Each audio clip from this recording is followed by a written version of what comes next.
Well, it's great to be back. It's great to be back. But you may notice a little bit of sadness in my face. You see, I've had such a wonderful time being here. According to Pastor David, this is not a job, this is work. I have enjoyed myself.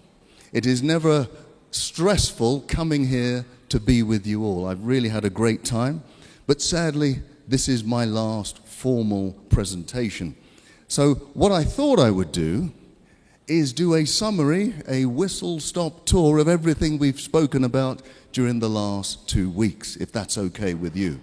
What I will do is highlight the things that you can do to prevent or reverse all of the diseases that we've been talking about. Okay, now, as you've seen, we've been going through these colors. Each disease is a different color. But you know what? You can't talk about health and disease without talking about COVID-19. Now, just in case you have not been on this planet for the last few years, is there anybody who has not heard of COVID-19? I don't see any hands. I'm sure there are no hands wherever you are watching. You see, COVID-19 took over the world for a while, right? But you know, right at the beginning, when the pandemic started, especially in England, we were looking over the water to Italy, and we were realizing that certain things were happening. In fact, the National Institute of Health told us that over 99% of the people who died from COVID-19 early in the pandemic had at least one underlying disease. Over 99%. If you didn't have an underlying disease, it was very rare or difficult for you to die from COVID-19. Now, what are these underlying diseases? Yes, indeed, they're the lifestyle diseases that we've been talking about for the last 2 weeks. Asthma, diabetes, hypertension, heart disease. What it's saying is that these diseases have weakened the system so that when a virus comes along, it becomes incredibly difficult to survive from it. Let me give you an illustration. I think a lifestyle disease is a bit like having a bear stalking you in the distance. I don't know if anybody has had a bear stalking you in the distance. If it's far away, okay, you don't want it there, but it's not imminently behind me, so it's not going to kill me. And that's a bit like having a lifestyle disease. You can have diabetes, you don't want it, but you know what? I'll put up with going to the hospital. I'll put up with the medication. I'll put up with the kind of lifestyle change. And that's like the bear stalking at a distance. But what happened when COVID-19 came along is that bear came right up on your shoulder and is now imminently going to kill you. Diabetes that you could live with for decades on medication was now a lethal element in your life. And that is why we try to eliminate all of these lifestyle diseases before the problem happens. Because believe me, there will be another pandemic. Believe me, there will be other stresses in your life that put strain on your body, where if it is weakened by a lifestyle disease, it may be fatal when it doesn't need to be. Before I move on from COVID, let me just explain to you that pretty much all of the viruses that we ever get have their origins in animals. Even if it was generated in a lab, the lab still got that virus from an animal.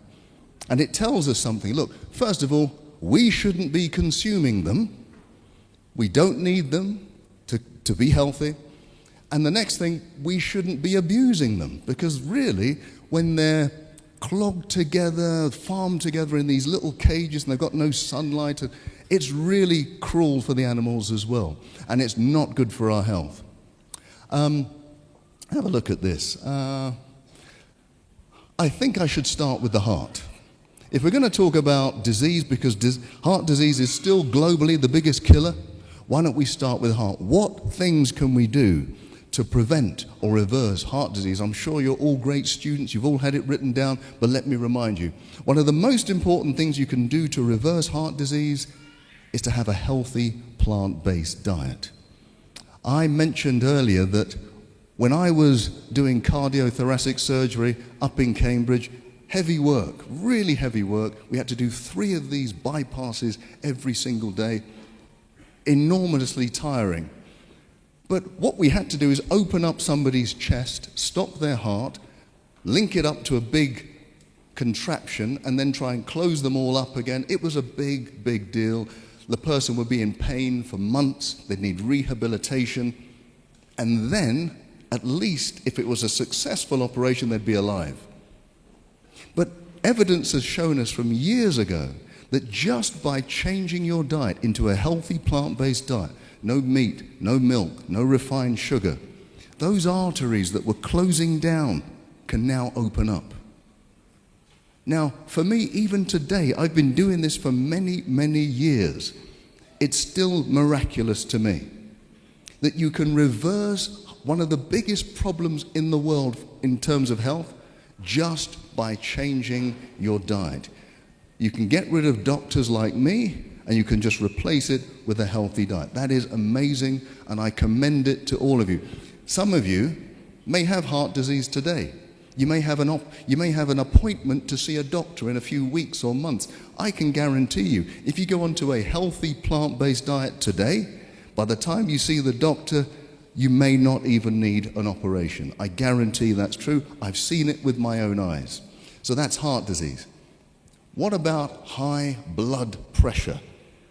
If I was to ask you, do you know somebody with high blood pressure? Everybody would say yes. It's such a prevalent disease. Now, what few tips have I given you to reverse high blood pressure? Well, plant-based diet is absolutely good. You have to exercise. We've seen Teeny skipping along this very stage, demonstrating how we have to exercise. It's brilliant. Water. I think water is one of the simplest things you can do to lower your blood pressure. Remember the example I gave you. If you were swimming in a lake, that's fine. If you were swimming in a lake of honey, that will be incredibly difficult because it's so thick. And that's what happens to your blood.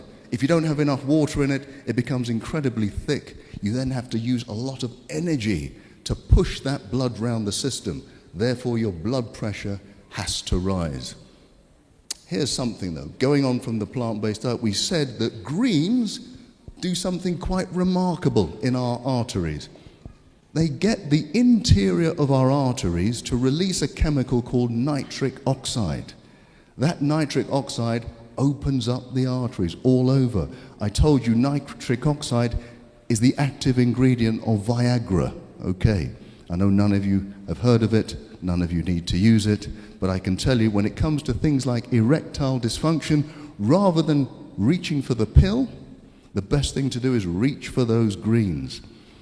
And let me remind you, gentlemen, because this is very important, if you have an episode of erectile dysfunction, you're at a high risk of having a heart attack or a stroke in the next 5 years. So rather than just going to the pill, start thinking about changing your lifestyles. Number 3, cancer. What things have we said about cancer? Well, I always tell people, and I've been speaking to a lot of people in the clinics throughout the weeks, if you have cancer, there are certain things that you must do.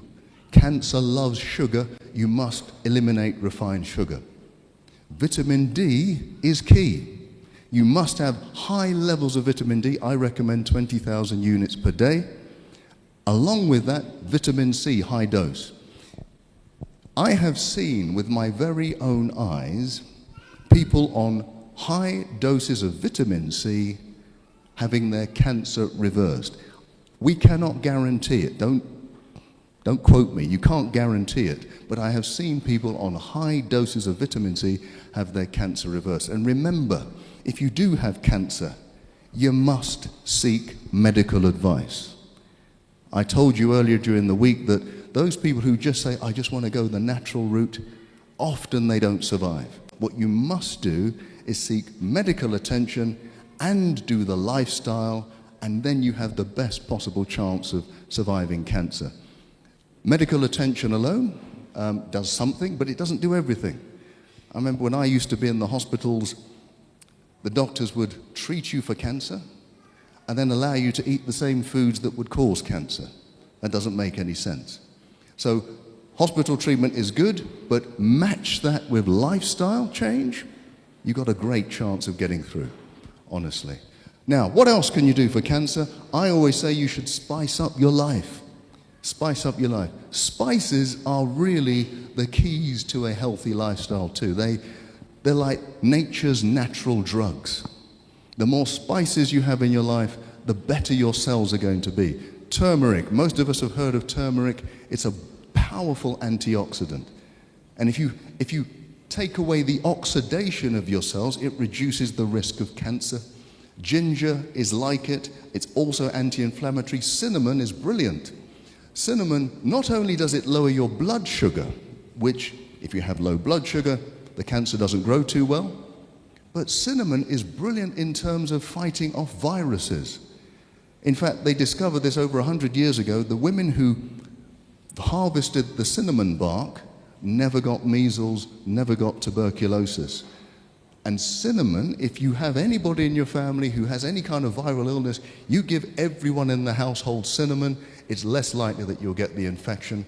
Cardamom is very interesting because it actually makes you make more natural killer cells.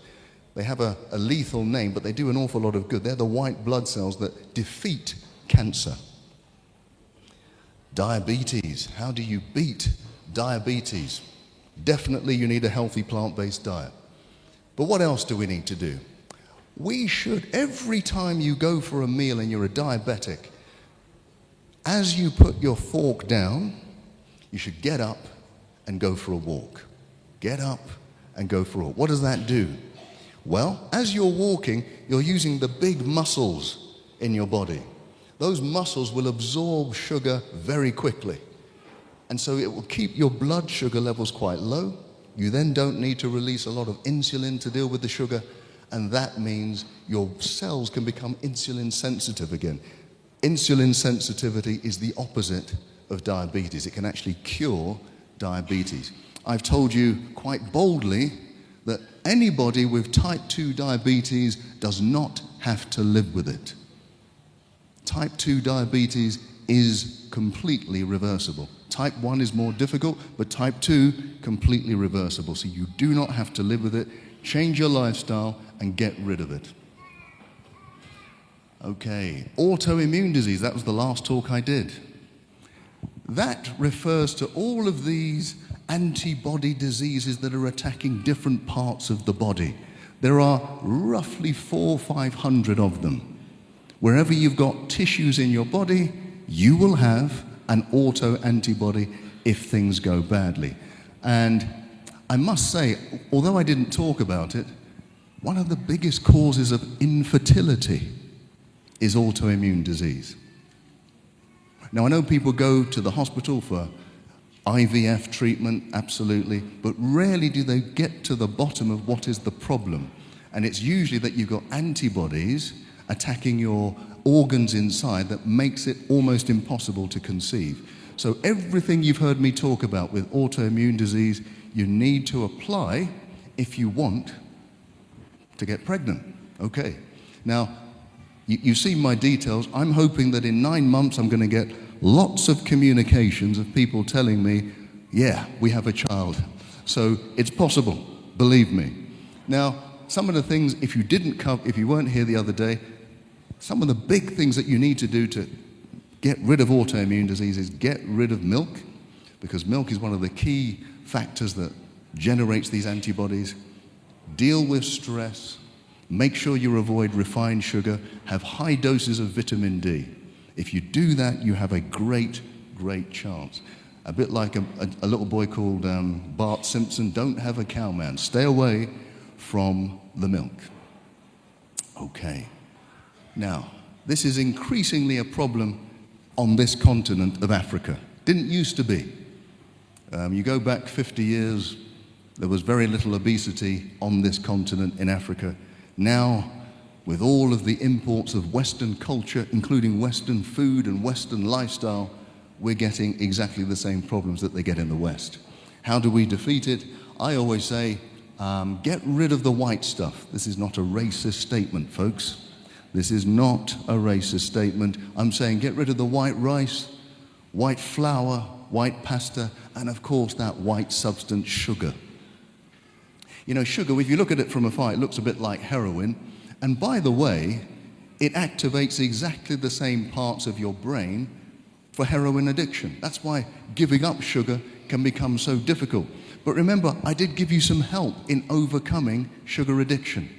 Remember the Dr. Chitty method, named after some obscure doctor? You remember that? So for those of you who don't remember, let me tell you, when that donut is calling out your name, the worst thing you can do is say, I can't eat the donut. Because if you do that, your brain will just desire it even more. What you must do is say, I will eat the donut, but I'll eat it in half an hour. At the same time, eat yourself an apple. Now that apple will release sugar slowly into your bloodstream, slowly so that you don't get this insulin spike. And after half an hour, you'll have enough sugar in your system to overcome the desire for the donut. You're not looking convinced.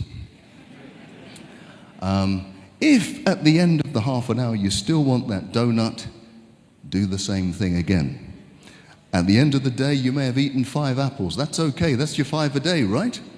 But even if you fall off the wagon, even if you succumb to the donut, I guarantee you will eat it less frequently than if you didn't try the Dr. Chitty method. What does Dr. Chitty stand for? Don't resist it, choose to have it, but delay it. Dr. Chitty, there you go. Now you'll remember my name, okay? That's the only reason why I did that for you. But seriously, sugar has been a serious business, especially on this continent. We used to be slaves for sugar, now we're slaves to sugar. We need to get rid of the sugar, absolutely. Now, we must not forget dementia. Okay, some of you understood what I was talking about. We must not forget dementia. Okay, I can hear one person, they've understood. Right, dementia, for me, is now one of the most feared diseases around. When I was younger, a younger doctor, it used to be cancer. But now dementia, losing your memory, losing your personality, nobody wants that. It's a fearful thing. The good news is, and there is good news about dementia, it is a lifestyle disease. It is not random. Now you may have seen studies to say, well, there's a genetic makeup. There is. There are genes for dementia. But there are people who have the gene for dementia who don't get dementia. There are people who don't have the gene for dementia who get dementia. The biggest factors are lifestyle factors. So for example, you will know that if you have high blood pressure, that's a risk for dementia. If you're obese, if you're diabetic, and the biggest risk is long periods of stress in your adult life. If you do not know how to manage stress in your adult life, that is the biggest risk factor for dementia. So we're going to need to know how to manage the stress. We're also going to have to change our lives, so make sure we have the right diet. There's been lots of studies done. On this continent, actually, there's been a Nigerian study which showed that the more berries you have in your diet, the less likely you are to have Alzheimer's. It's even more significant than that. They have showed that if you have dementia, early signs of dementia, you go onto a healthy diet, have lots of berries, you can reverse up to 90% of the symptoms. Now maybe you've never heard that before. Because most people think, once I've got dementia, it's just a long road down to ruin. That's not true. If you are diagnosed and you change your lifestyle, you can reverse up to 90% of the symptoms of dementia. Talking about stress, we spoke a little bit about depression and anxiety and stress. What little signs can I give you to help? Well, remember what we said. There are triggers for depression. There are triggers for stress. And the big ones are debt, divorce, disease, and death. Now, we can't avoid some of them, but when they come to us, the best thing to do is to not hide away and keep it to yourself. The best thing to do is to get help quickly. The quicker we get help, the quicker we understand that we're not alone, that other people are going through exactly the same thing, the quicker we can cure ourselves or head off depression. What else do we need to do? If you're depressed, you might find it difficult, but one of the ways to break that cycle of depression is to get into some physical activity, whether it's going for a walk, a run, a swim, whatever. Maybe you need somebody to encourage you to do it, but it will break that cycle of depression quicker than just about anything. The next thing you can do is do something, even if it's small, for somebody else. That sounds strange. You're depressed. Why am I going to do something for somebody else? Well, we have shown through scientific endeavor that by doing even a small thing for someone else, it takes your mind off of yourself. And that can break that cycle of that spiral of self-thought. So the more you can do for somebody else, even if you don't feel like it, think of it as if you're doing something for yourself when you're doing something for somebody else. Being kind to somebody else is actually being kind to yourself. What else? I mean, we have to know how to heal from depression, and we've talked about it a lot. Forgiveness. The quicker we can start to forgive ourselves, forgive others, if you're able to do that, it is a quicker release from the grips of depression and stress. Every study I've seen in the last 10 years has an element of letting go of past trauma, of past hurt. The quicker we're able to do that, the greater the chance we're going to be free from depression. And we want to be free from depression. Because in fact, even at the heart of most of these diseases that I've been talking about is a level of stress. Stress makes every disease worse. It doesn't improve one disease. Right, so in fact, we know that disease is what? Dis-ease. So if we want to get rid of disease, we're going to have to start to be at ease with ourselves. We can only do that if we learn to forgive, if we learn to let go, and if we learn to look forward and stop looking back. But if we do look back, if I'm looking back to that episode of my life when I was hurt, let it always be looking back with forgiveness. Let it never be looking back with hurt and bitterness and anger. Let it always be that I'm looking back with forgiveness. When we look forward, the reason why we're here, this is Hope for Africa, right? When we look forward with hope. Because there is always hope when you are in the presence of the Lord Jesus Christ. There is always hope. It doesn't matter where you find yourself. You could be in the darkest prison. And that could be a physical prison or an emotional prison. We should always be looking forward with hope. When we look down, and by looking down, I'm telling you that there are people that are in need of your help, people who don't have quite as much as you. It may not be money, it may be just a smile, it may be some company, it may be anything. When we're looking down, may we always look down with compassion, because that compassion doesn't just help the person you're helping, it actually helps us too. And finally, the final place to look is to look up, and to look up with gratitude. Wherever we find ourselves to be, let's remember that God has got us here. He will get us out of wherever we are, and He has a great future in store for all of us. We should be full of hope.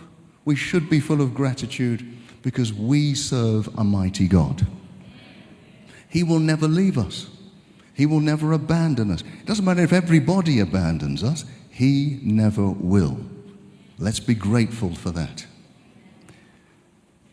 This has been an absolute pleasure for me to be here, to be with you all, to be with my fellow colleagues and who have been sharing wonderful messages. And I'm very sad that this is my last time to be here. But what I do know is what we have done here and what we have left here is a massive hope for the whole continent. Wherever you're watching, whichever country, I know it's even beyond Africa, I'm going to leave you with hope. Whatever illness you find yourself in, there is always hope. There are certain diseases that we now know that we can cure, you don't have to live with. There is hope. You are viewing this, you are part of this wonderful church organization. Do you know this church is responsible for being pioneers of health globally throughout history. I would encourage you to remember that you are children, men and women, of hope. I look forward to seeing you again one day, if not here, in the earth made new and in heaven. Amen.